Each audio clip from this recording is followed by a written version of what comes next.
आइए हम देश के वर्तमान हालत पर चिंतन करें। वो आज के दिन यानी 2 फरवरी 2026 को देश की संसद से सड़क तक और शेयर बाजार और जनता के बीच जो स्थिति नजर आई ना, वो अपने आप में विचित्र है, अति रोचक है। तो आइए अब बात कर लेते हम पहले संसद की। संसद में आज बजट सत्र पर बहस होना थी। राहुल गांधी ने हमारे पूर्व सेना अध्यक्ष नरवणे जी की एक किताब का अंश पढ़ दिया। वो अंश पढ़ना भी जरूरी था और यहाँ पर सवाल उठा कि अरे ये पुस्तक प्रकाशित ही नहीं हुई, उसके आधार पर आपने ये संसद में कैसे मामला उठा दिया।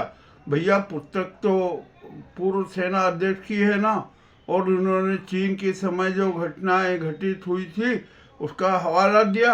अब पुस्तक प्रकाशित क्यों नहीं हुई, यह भी मामला बड़ा विचित्र है। अब ठीक है, अब जो यहाँ पर होता है ना वो होता, जो भी करे, नाजी सरकार करे, नाजी गैंग करे, वो सही होती है। तो आइए सबसे पहले जब राहुल गांधी ने अंश पढ़े पुस्तक के तो राजनाथ सिंह बौखला गए और वो कहने लगे अरे ये पुस्तक प्रकाशित इन्होंने, आपने क्यों अंश प्रकाशित की। इसके बाद में वही बात अमित शाह ने दोहराई, मोदी चुपचाप सुनते रहे और इसी के बीच में नाजी गैंग के जितने सांसद थे, मंत्री थे, सब आग बबूला हो गए, हंगामा कर दिया, खूब हंगामा करा, मामला बड़ा गंभीर हुआ। और यहाँ पर जब विपक्ष भी तैयार हुआ, सामना करने के लिए तैयार हुआ, तो वहाँ पर ओम बिरला नाराज हो गए। उन्होंने भी वहाँ वो दे दिया कि अरे जो उसमें संसद में वही बातें होना चाहिए जो तर्क संगत हो, जो है ना न्यायिक हो, जो संसदीय परंपरा के अनुरूप हो। और वे राहुल गांधी को डांटते हुए नजर आए, उनका माइक भी बंद कर दिया। जो भी हुआ राहुल गांधी नहीं रुके, राहुल गांधी ने अपना वो जो था बयान वो पूरा जारी रखा। इसी बीच राजनाथ को किसी ने कहा अरे विरोध करो, विरोध करो। राजनाथ उठ के विरोध करने लगे। ये सब परिकल्पना नहीं है, मैं हकीकत बता रहा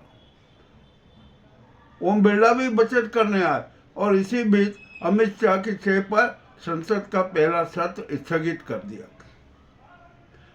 स्थगित, 3 बजे तक के लिए स्थगित हो गया। ठीक है, अब उसके बीच में राजनीति चलने लगी, क्या हुआ क्या नहीं हुआ, ये अमित शाह और इनकी सबकी बेइज्जती होने लगी, मोदी की इनकी, तो मामला बड़ा विचित्र हो गया। दूसरा सत्र शुरू हुआ। दूसरा सत्र शुरू होने के साथ ही राहुल गांधी ने अपना बयान जारी रखा, मगर उस दूसरे सत्र में अमित शाह और मोदी गायब रहे। अब कोई विरोध करने वाला वो नहीं बचा, तो आखिरकार ये नाटक क्या है। अरे निश्चित है बजट सत्र है, आपने बजट के बारे में बोला, तो राहुल गांधी ने नरवणे जी की पुस्तक का अंश पढ़ के ये सिद्ध कर दिया कि हमारी सरकार है ना जनता के प्रति जवाबदेह नहीं है। चीन का जो मामला उस समय, वो मामला सीमा से सुरक्षा का था, वो भी पढ़ा, और उनकी पुस्तक क्यों नहीं प्रकाशित होने दी, ये भी मामला बड़ा अपने आप में विचित्र है। ठीक है, ये हो गया। अब यहाँ पर संसद में पूरा हंगामा हो गया, ये हो गया, और सबकी पोलें खुल गई।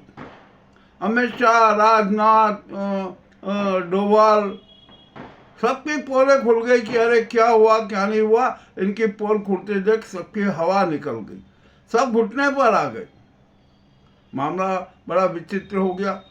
अब इस संदर्भ को, इस मामले को राष्ट्रपति महोदया को देखना चाहिए, ये उनका दायित्व है, वे सेनाधिपति भी हैं।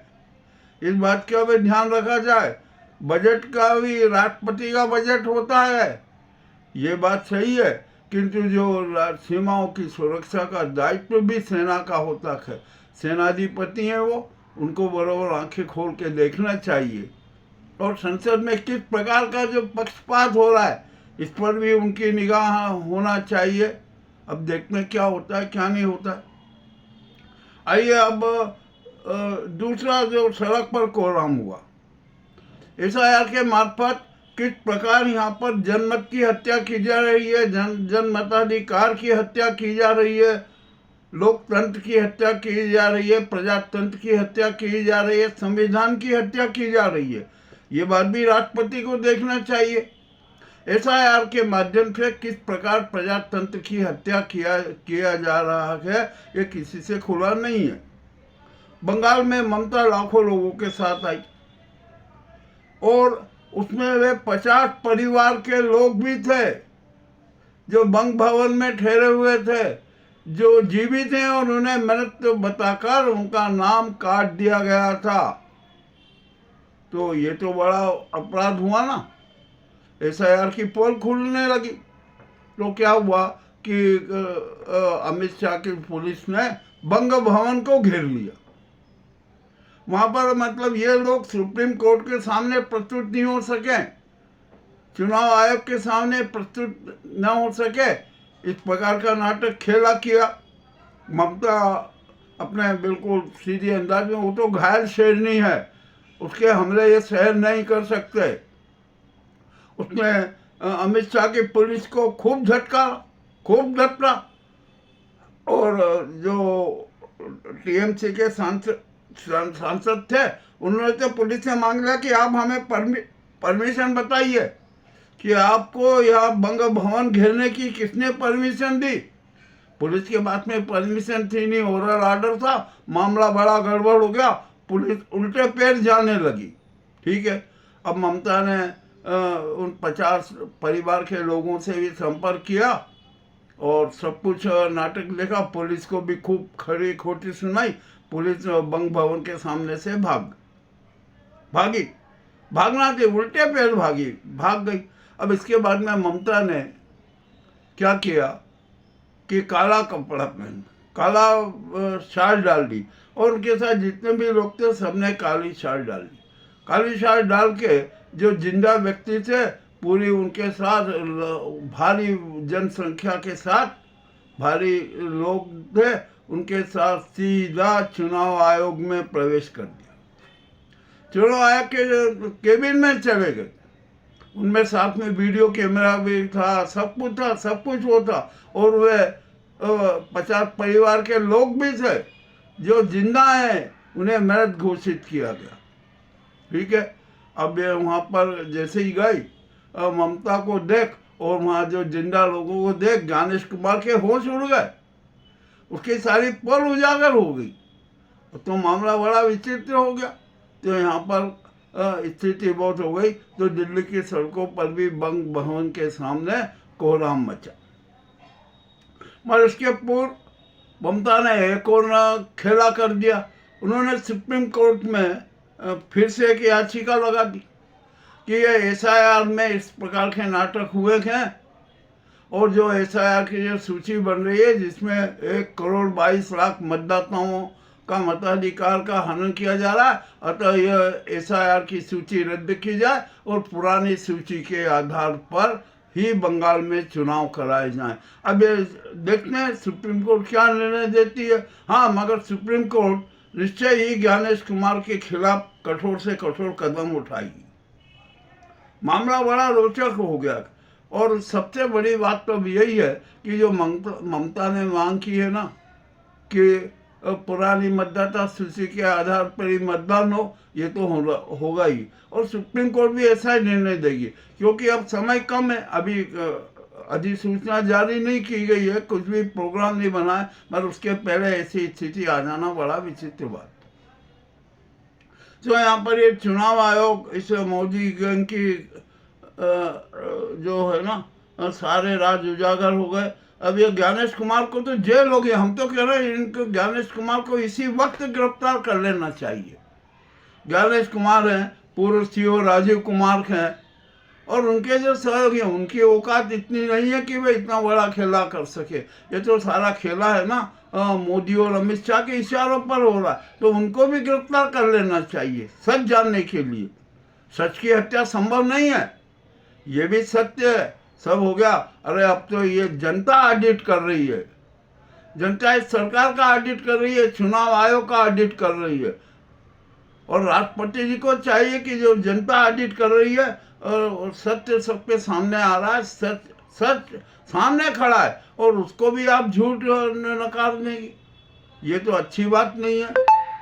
ये तो राजधर्म का पालन नहीं है, जनधर्म का पालन नहीं है, प्रजातांत्रिक धर्म का पालन नहीं है। और सुप्रीम कोर्ट को भी चाहिए कि जब वो इतना बड़ा यहाँ पर साक्ष्य आ गया है ना, तो बिहार का एसआईआर तत्काल रद्द करने का आदेश जारी कर दे और स्पष्ट कह दे कि जो पुरानी मतदाता सूची है उसके आधार पर ही बंगाल में चुनाव होंगे। चलो ये भी हुआ। अब यहाँ पर सोने चांदी के नाम पर कितना खेला हो रहा है, ये भी अपने आप में बड़ा विचित्र हो गया। आज सोना चांदी धड़ाम हो गए, इतना टूट गया कि हद से ज्यादा। आखिरकार ये हो क्या रहा है? और जो ये तो जो निवेशकों की है ना, और जो बेचारे अब शादी का मुहूर्त है, जो लोग सोना चांदी खरीदना चाहते हैं उनको लूटने का शातिर खेल है। तो हमारा जो भी सोने और चांदी में निवेश कर रहे हैं ना, हमारा उनसे अनुरोध है कि अभी सोने चांदी में निवेश बिल्कुल ना करें, नहीं खरीदे सोना चांदी।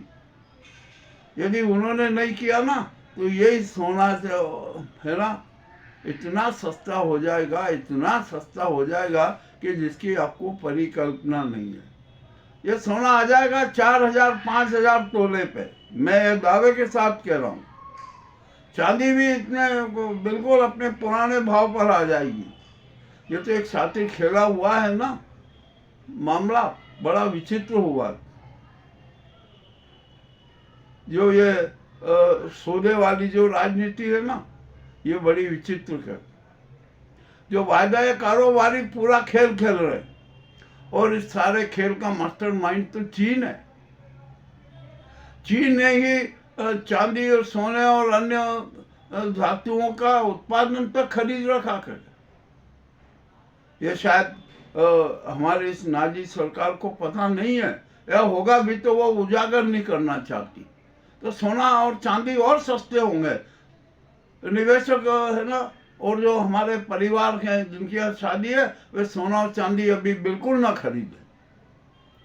ये हमारा स्पष्ट कहना है। आइए देखते हैं अब क्या होता है। मामला तो बड़ा विचित्र हो गया। और अभी जो वायदा कारोबार है ना, इसको पर भी बैन होना चाहिए, बैन लगा दिया जाना चाहिए। अब जो मुझे अभी जो सूचना और समाचार मिला कि बंगाल में संघ पर बैन लगा दिया जाए, कोई दिक्कत नहीं है। और शायद उसके जो 121 जो स्कूल क्या क्या वो चल रहा है ना, उन पर भी बैन लगेगा, लगा देना। अब वो तो घायल शहर नहीं है, वो तो हर तरफ से हमले करेगी। चलिए ठीक है। अब आता है यहाँ पर तेलंगाना में बड़ी विचित्र घटना होगी। जो हिंदू और हिंदुत्व और हिंदू धर्म के नाम पर जो नफरती चिंटू है ना, वो बहुत बड़ा नाटक कर रहे थे बजरंग दल वाले।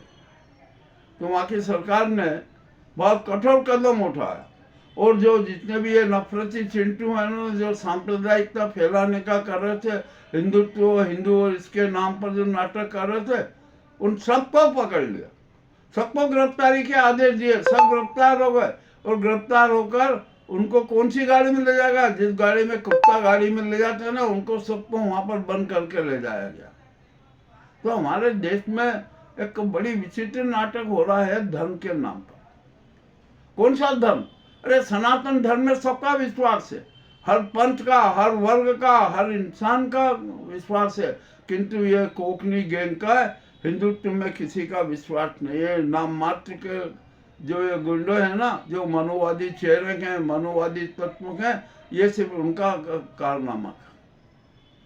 या तो सनातन धर्म को पूरा विश्व मान रहा है, वो स्वीकार कर रहा है, बोले भारत को जो हिंदू राष्ट्र की घोषणा करने वाले हैं ना, बौखलाए हुए हैं। ये तो मनुवादी संविधान चाहते हैं, मनुवादी व्यवस्था चाहते हैं, हमारे संविधान की हत्या करना चाहते हैं, तिरंगे की हत्या करना चाहते हैं, प्रजातंत्र की हत्या करना चाहते हैं, जनमत की हत्या करना चाहते हैं। ये हमारा खुला आरोप है और राष्ट्रपति जी को चाहिए कि वो सब देखें। और एक बात और पूछूं इन लोगों से कि आप सच्चे हिंदू कितने, जरा ये बता दीजिए। मामला तो बड़ा रोचक ही हो गया। अब तो आदिवासी भी अपने को आपको हिंदू नहीं मानते, बुद्धवादी भी हिंदू नहीं मानते, जैन भी हिंदू नहीं मानते, सिख भी हिंदू नहीं मानते, तो आखिरकार असली हिंदू कितने? और ये हिंदू कौन होता है? हिंदू कोई धर्म नहीं होता है। हिंदू के जो मूल तत्व है, जो सनातन धर्म के सिद्धांत पर आधारित है, जो पूर्ण जीवन जीने की कला और विधा है, तुम उसको धर्म बताओ और वैदिक धर्म में बताइए कि कहाँ पर लिखा है। ये जरा सोचने की बात। अब यहाँ पर मोदी जी के खिलाफ अब तो देश में पूरा माहौल हो गया, एक्टिव फाइल में उसका नाम और सब वो आ गए। तो आखिरकार ऐसा प्रधानमंत्री क्या भारत का हो सकता है? कभी नहीं हो सकता। अब तो ये जनता भी मानने लगी है। तो मामला बड़ा विचित्र हो गया। अब तो ये शेयर बाजार के हालत आपने देख ही लिए, वहाँ तो कोहराम मचा हुआ है, इतना डाउन है कि हद से ज्यादा। और रुपए की तो बिल्कुल नकारात्मक होती जा रही है, 92-93 पे आ गया है। आखिरकार क्या होगा? और इस बजट की जो छींचा लेदर इतनी हो रही है कि जिसकी कोई हद नहीं। और मोदी जी कह रहे हैं कि ये बजट 2047 की संपन्नता का हुआ। अरे भैया, वर्तमान तो देख लो, वर्तमान की स्थिति पर चर्चा करो कि वर्तमान में क्या हालत है। देश के परिवार टूट रहे हैं, सब कुछ हो रहा है, आत्महत्याएं हो रही है, गरीब लोगों का जीना मुश्किल है। ये जरा देख लीजिए, वर्तमान की बात कीजिए। आप वर्तमान की बात नहीं करते और 2047 की बात कर लो, ये भी अच्छी बात नहीं है। जरा वर्तमान में आइए। अबे निर्मला सीतारमन को की तो क्या धज्जियां उड़ रही है कि जिसकी कोई सीमा नहीं। और ये बजट है ना, ये जो मोदी गैंग और इस नाजी गुजराती गैंग के इशारों पर बनाया हुआ है। ठीक है, जो होगा देखा जाएगा। इस बजट में अब अभी हम भी समीक्षा कर रहे हैं। मेरी अस्वस्थता के कारण मैं समीक्षा न कर सका।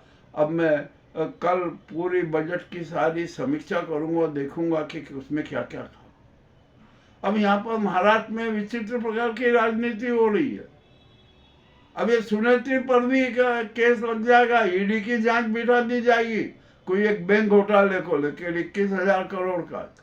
मामला बड़ा विचित्र हो गया। मगर एक बात तो सही है कि पवार परिवार में शोक का वातावरण है और सुनेत्री को किसी भी सूरत में उप मुख्यमंत्री पद की शपथ नहीं लेना थी। ये बात सच है, 100% सच है। और ये तो नाजी गुजराती गैंग का एक शातिर खेला था कि इसको सुनेत्री को डिप्टी सीएम बना दो, वित्त विभाग छीन लो, वित्त विभाग फडणवीस को दे दो और ये सारा अपने सारे काम सिद्ध जाएंगे, अडानी को पूरा लाभ मिलेगा। अब तो अडानी भी घुटनों के बल आ गए। और मजेदार बात बताऊं, जो 1400 करोड़ के जो अडानी के घोटाले का जिस न्यायाधीश ने निर्णय दिया था ना, उनका भी स्थानांतर कर दिया गया। और आखिरकार देश में हो क्या रहा है? और हमारी राष्ट्रपति महोदया क्यों मौन है? राष्ट्रपति महोदया को चाहिए कि देश में आपातकाल की घोषणा करें, इस नाजी सरकार को तत्काल प्रभाव से भंग करें, देश में राष्ट्रपति शासन लागू करें और केयर टेकर पीएम सेना के किसी अफसर को बनाए। सीजीआई है ना, उनको उनका विधि को न्यायिक सलाहकार बना। और अब तो सुप्रीम कोर्ट को भी मैदान में आना पड़ेगा, सुप्रीम कोर्ट को भी जनता के साथ खड़ा होना पड़ेगा। राष्ट्रीय एवं सामाजिक न्याय